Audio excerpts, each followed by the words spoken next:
Now we take a live look over Capitol Hill, the Capitol building this morning, where President Trump will be delivering the State of the Union address later tonight. A lot of big issues that the president could mention, from the economy to immigration to foreign issues as well. Our Joe St. George has a look at what to expect ahead of tonight's address.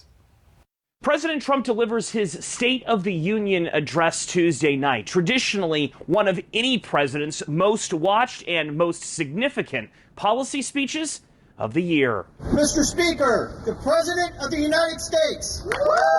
President Donald Trump returns to Congress Tuesday night for his State of the Union address. Last year, over 36 million Americans watched the president's address to both chambers of Congress.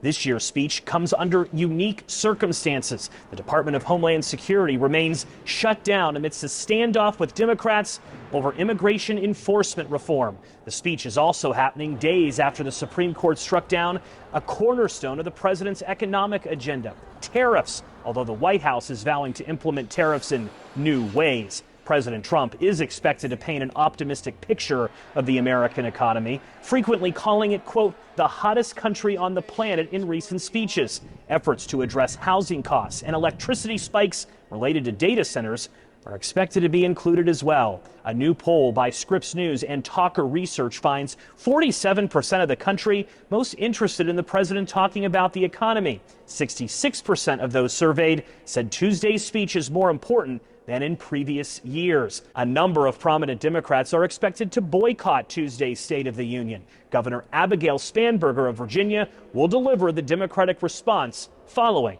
the president's address. Joe St. George, Scripps News Group.